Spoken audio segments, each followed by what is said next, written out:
Please have a seat. Especially the front seats, they are nice and warm.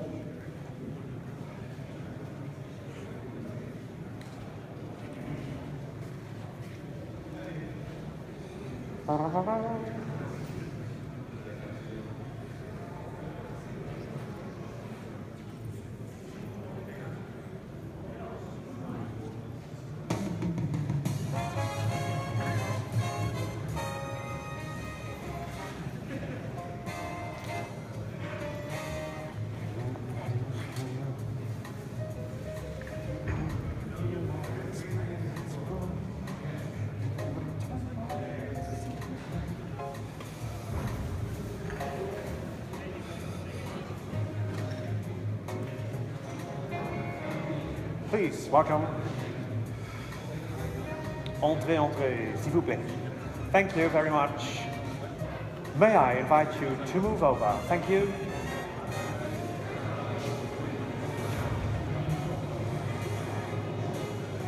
Okay, there's plenty of time this day to do some networking and whatsoever.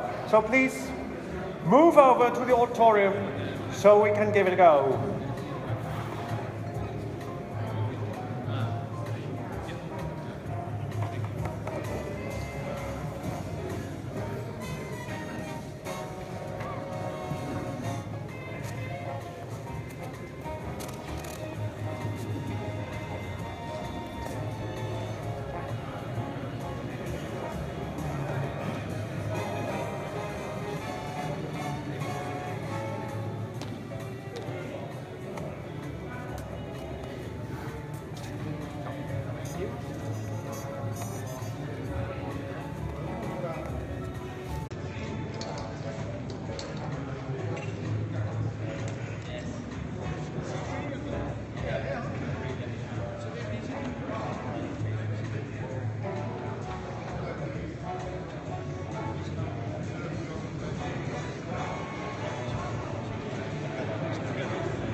Final call, ladies and gentlemen, please attend to the auditorium so we can start our program in a few minutes.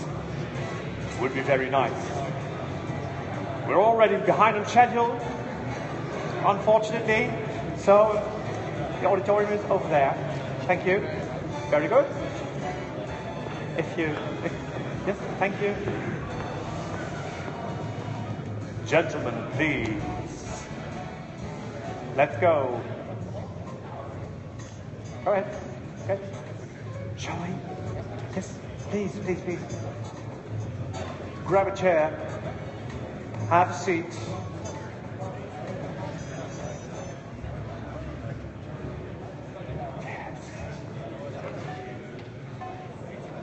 It's just, gentlemen, it's just a matter of seconds, and we're going to start. Please. Yes. Countdown is running.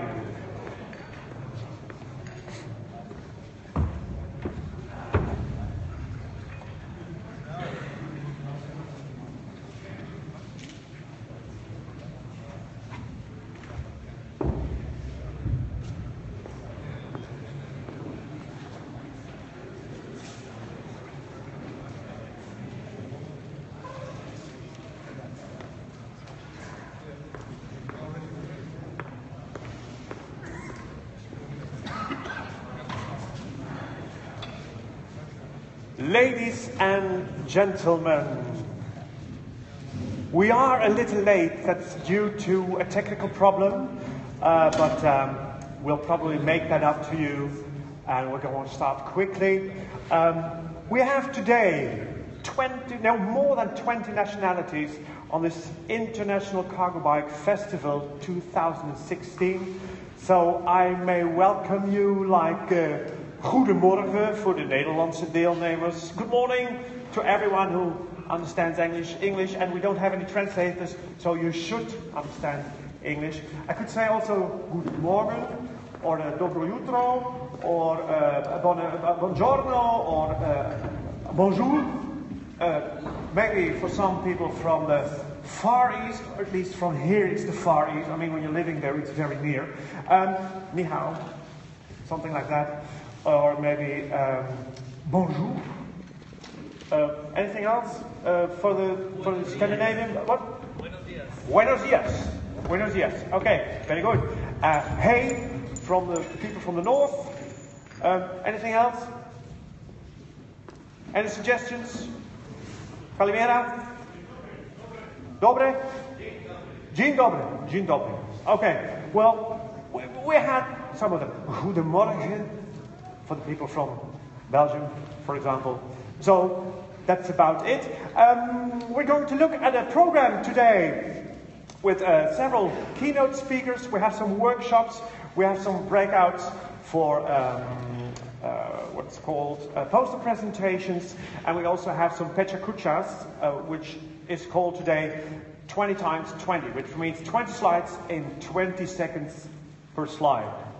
Okay? My name is Ron. We might have met last year. Of course, I expect you all that you have practiced the cargo bike song, so we could do it all together at the end of the day. Not sure. See what happens. There's also a small after party tonight, but before we're going to start our program, I want to invite Jos Sluisman to the floor so he can inform us about his view to this day. Jos Sluisman.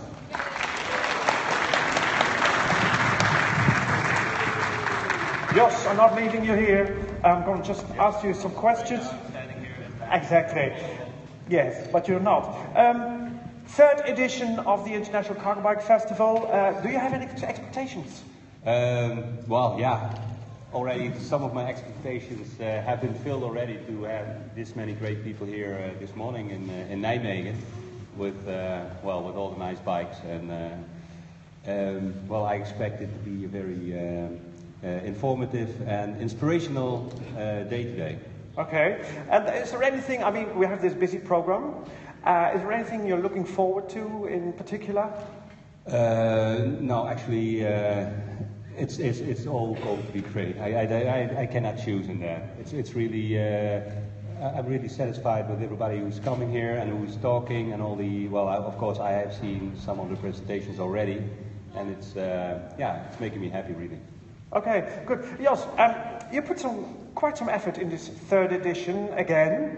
What does it mean to you personally?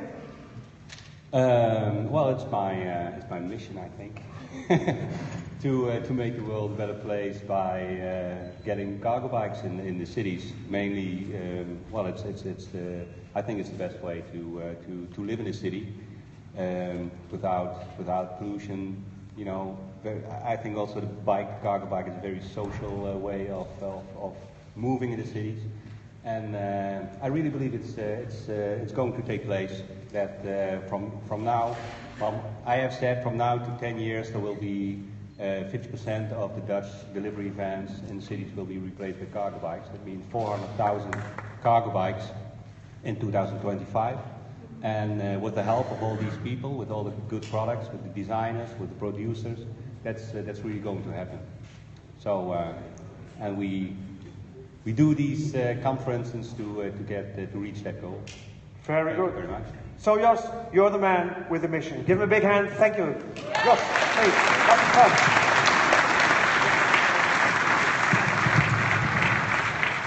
So, we're looking to the start of our first keynote speaker. He is a member of the European Parliament for the Greens. He originates from Germany. He's the chairman also of the Committee for Transport and Tourism in the European Parliament. And he's also the initiator of the Berlin Wall cycling route and the Iron Curtain cycling route. So he's all about cycling. Today, he's going to talk about cyclelogistics from the EU perspective. Ladies and gentlemen, please welcome to the stage Michael Cramer.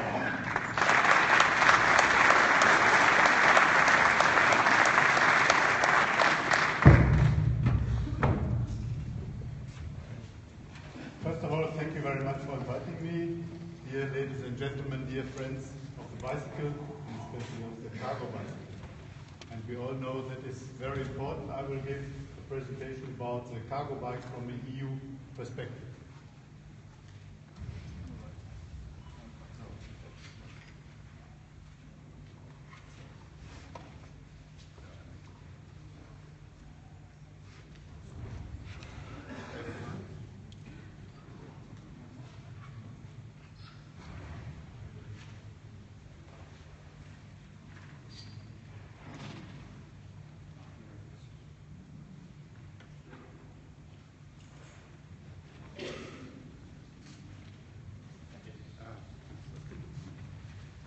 And first of all, I will give a short presentation about the transport policy in Europe, and then I will concentrate on the cargo bikes.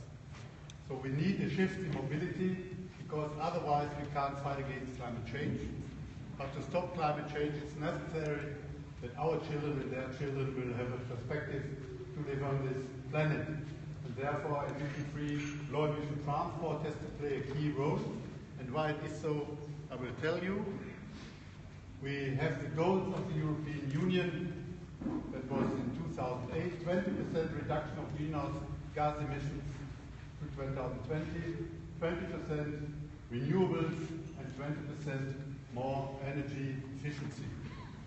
And the transport plays a key role, because the transport sector is responsible for 1/4 of the CO2 emissions all over Europe. And in the road transport, you have 72%. So that are the figures, and therefore we have to concentrate on transport. That is bad.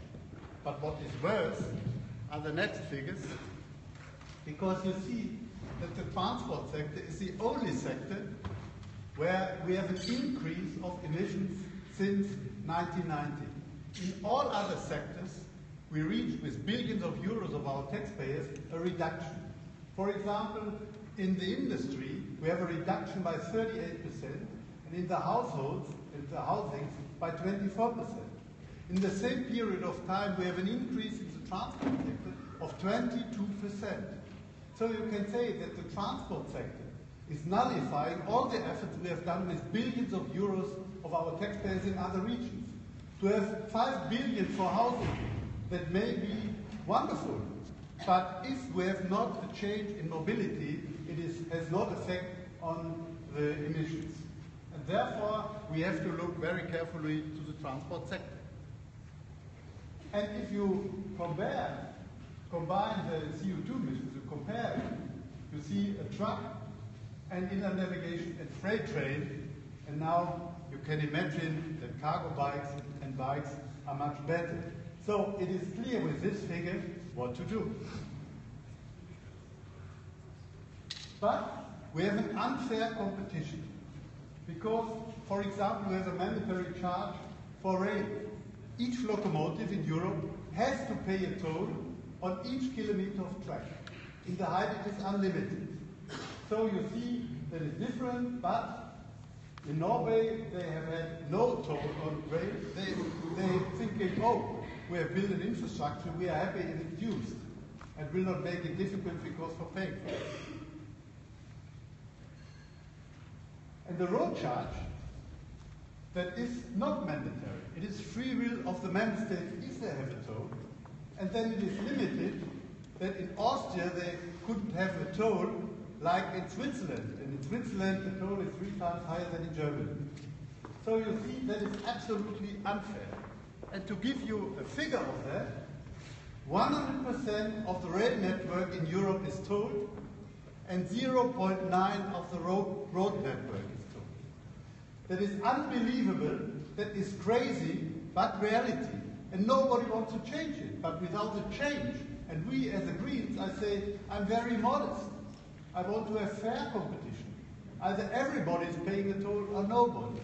Either everybody is paying value added tax, and so on and so on.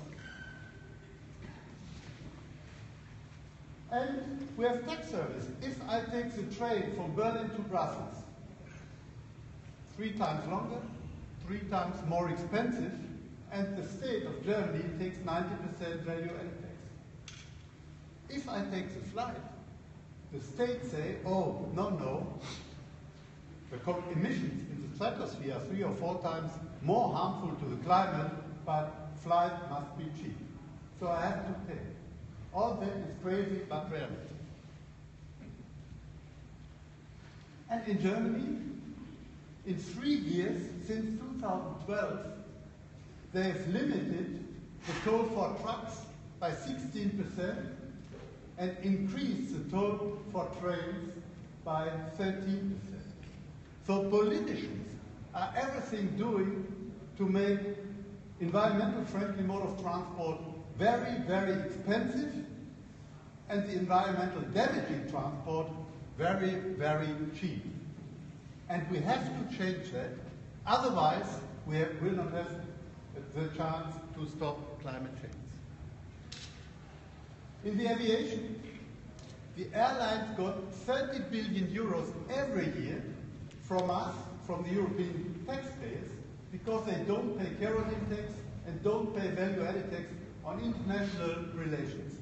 Also with the passenger rights, they are privileged, and so on and so on. No corridors, no charges, only via Siberia. Everybody's complaining about that, but we could say, okay, we can show the Russians what you can do, we can do as well. So we have to pay here as well. No, cheap, flying must be very cheap. And for the shipping in the navigation, there is no fuel taxation and no charges on most of the waterways. And in maritime transport, they are using heavy oil. That is a hazardous waste, incinerated without filters, because heavy oil is a waste product of the production of oil. And normally it must be, as I say, this waste must be recycled or whatever. But no, it is blowing in the air, and of course, after some time, it will come to us. So you see, we have an unfair competition in the modes of transport, and we have to change it, that those which are environmentally friendly must have a privilege, at least a fair competition. Cars per 1,000 inhabitants. You see in the United States 800 cars per 1,000 inhabitants. Those who can drive a car, are allowed to drive a car, statistically they have a car. But in the United States you find a family with 5 persons with no car and a family with 2 persons with 5 cars. But I look to China. 2 years ago, on this slide, there was, instead of 40, 17. So in a short time, they've doubled the percentage of cars per inhabitant. But we can't go to China and say, oh, driving a car is very expensive. No, they are very dangerous. We have to show them that can be another position. We can save mobility and the climate, but not with a car. And so we can't go with a Daimler or a Mercedes to China and tell them that is dangerous. No, we have to change it. And look, in Berlin we have a good figure, 300 cars per 1,000 inhabitants. But the politicians are building now a highway with 150 kilometers per 50 million euros per kilometer. And so the politicians have not understood the change in mobility here in Europe. Urban areas. In 2050, 84% of the EU population will live in cities. And in the cities, you have 40% of all the CO2 emissions. And if you look at all the emissions which are harmful to the climate, in the cities, 70% of those emissions, the transport is responsible. But in the cities, there's the biggest chance, because you see more than 90% of all the rides in German cities by car are shorter than 6 kilometers. And it was explained by Peter Ramsauer. He's a very conservative Minister of Transport for the CSU in Germany, from the Conservatives. Therefore, you can believe that this figure is correct. So, that is a big chance. And to see the difference, Atlanta and Barcelona. Barcelona has 2.8 million inhabitants, Atlanta has 2.5. But the car-oriented city like Atlanta is 26 times larger than Barcelona. So it is clear in which direction we have to go, and therefore we need a change of mobility, of course.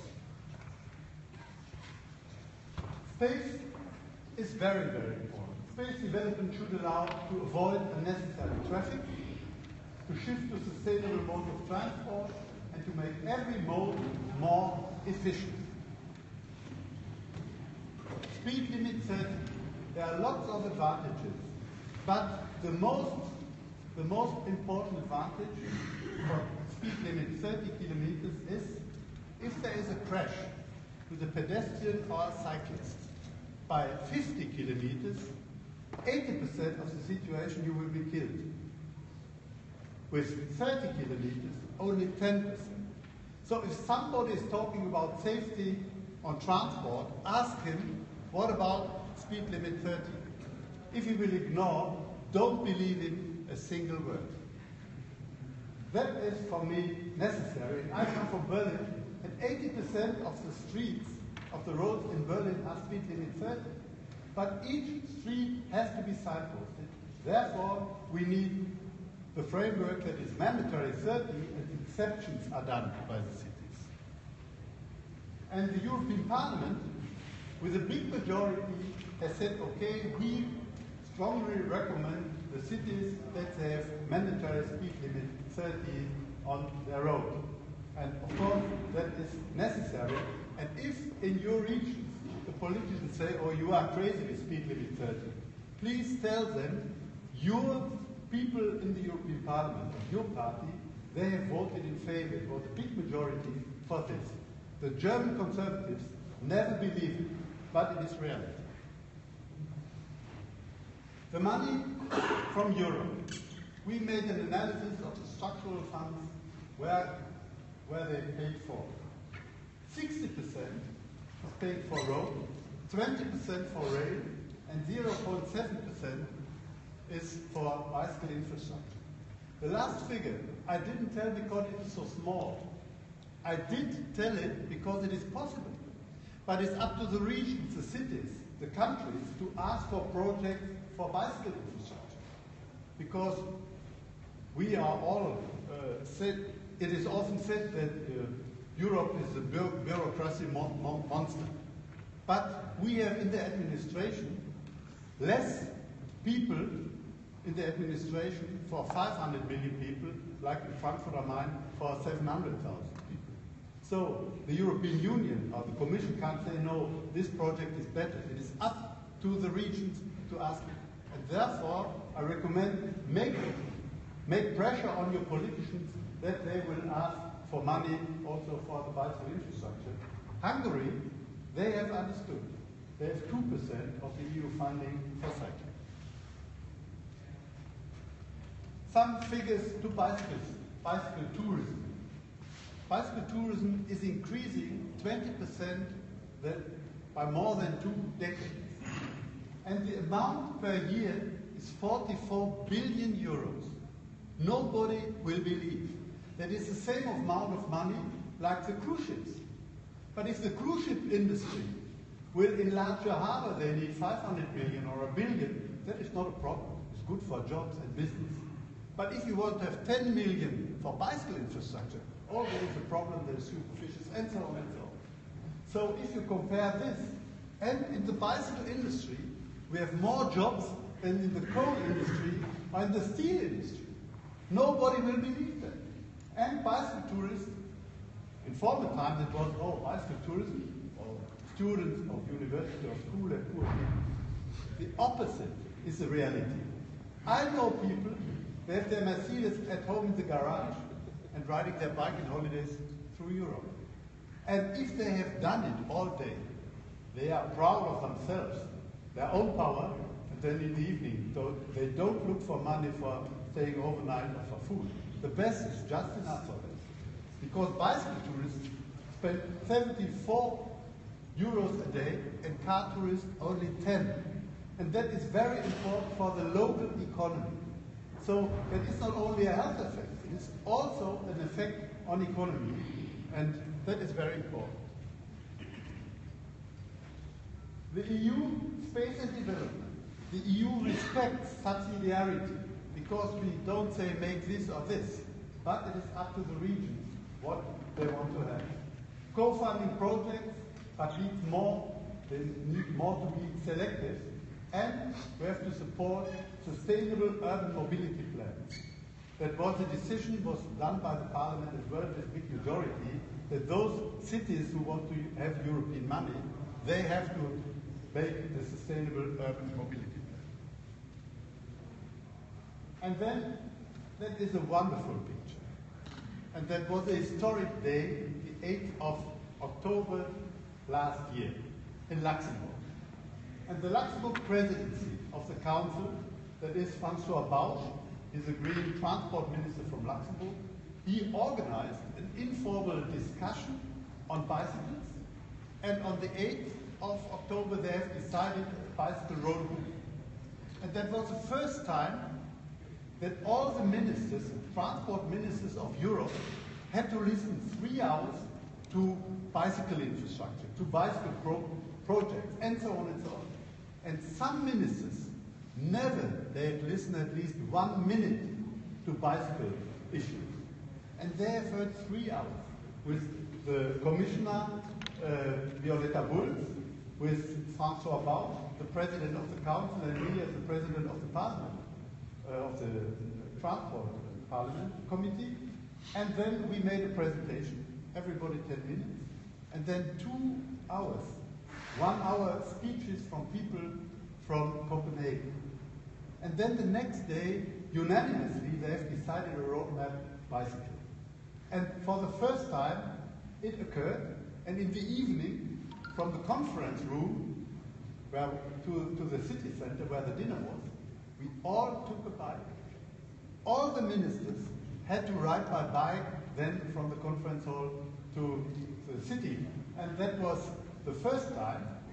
That was a wonderful premiere. So, what they say, innovation, bicycle innovation will boost jobs and growth. And for the environment, cycling is an essential tool against traffic jams. And more than half of all motorized cargo trips in EU cities could be shifted to cargo bikes. That is in this roadmap bicycle.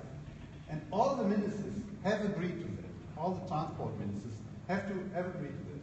And if you have asked me 1 year before, do you think it is possible? I would say never. But now that is reality. Cycling is very healthy. We know, of course, it is healthy. And non-cyclists are 3 times more ill than cyclists. And cyclists can live 5 years longer than non-cyclists, on an average, of course. But that is very important because in Helsinki, they made a research, €1 in the infrastructure for cycling, you will €8 get back. They made a combination with the healthcare and so on and so on. And they know cycling is economical, very, very important. Mainstreaming of promotion of cycling in existing EU policy instruments. We have the sustainable urban mobility plan, I mentioned, and then we have different orientations on road safety, Civitas 22, LTIS, Urbac, and the European Mobility Week. And relevant funding instruments, inclusive European structural and investment funds, and there you can get up to 85% for the projects, and some others. So the European Union is prepared to support cycling, but it is up to the regions and to the politicians in the regions, in the cities, to ask for money. And for the infrastructure, for cycling you don't need a lot, but the benefits are very high. We have to integrate cycling into multimodal transport. Develop an EU-level strategic document with all the goals within the EU competence, identify EU policy and funding instruments, and include cycling in the above EU policies and funding instruments. So you can see in the wording, cycling has now reached the goals of the European Union of the transport. Action plan. European focal point for cycling. One-stop shop for cycling that is now in the Commission. There's somebody, one person is responsible for the cycling, and exchange best practices and monitor implementation and impact of EU strategies for cycling. And member states can contribute by designating a national focal point of cycling, infrastructure projects aimed to strengthen international and national, regional and local networks. The possibilities are there. And in the action plan, include cycling in urban, local or regional projects as an efficient transport mode and recreational activity. And you must know the commissioner now from Slovenia. She was the only minister in Slovenia which came to the meetings of the government by bike. And the first time when Violeta Bulc came to the parliament from the council, she came by bike. And so we have now good opportunities. To reach its goals set in the white paper on transport, the EU has to focus on more sustainable logistics, and within that, of course, cargo bikes play a big role.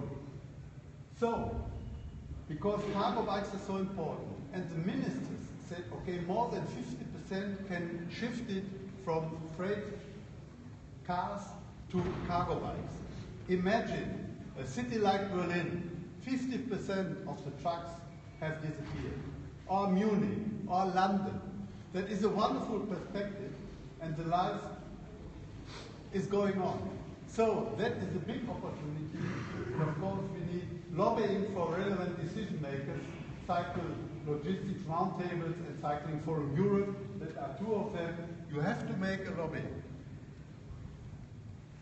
And in the Luxembourg Declaration, I mentioned it, with the cargo bikes, and of course we have cyclelogistics studies, EU funding. Bikes or cargo bikes can be used for private or commercial logistics trips, carrying more than a handbag and less than 200 kilograms on distances under 7 kilometers. So we have now the studies, we have the knowledge, but for the practice we have to do a lot. Copy the car industry, because we all know the lobbyism. And after the Volkswagen scandal, you know what the lobbyism has done and had influenced the politicians. But it is difficult to find one speech for cycling infrastructure. Of course, we have the European Cycle Federation, and they do a lot in Brussels, but that is not enough. So you all must influence your politicians in the cities, in the regions, in the countries, that they know what perspective is there. You don't need a lot of money for a better infrastructure, but the benefits are very high. So focus on those that are not convinced. Of course, it is not necessary to make a date with me. I am convinced already. But I can tell you, I know lots of members of the European Parliament. They have to listen to that as well. Not when I tell them that is very important. They say, okay, you are a cycle guy. But that is necessary to influence them as well. And therefore, I thank you again very much for inviting me. And I have a newsletter about European transport policy once a month, but it is in German language. If you want to have it, please send me an email and then you will get it once a month. And so, thank you very much for the attention. Michael Cramer. Vielen Dank. Thank you very much.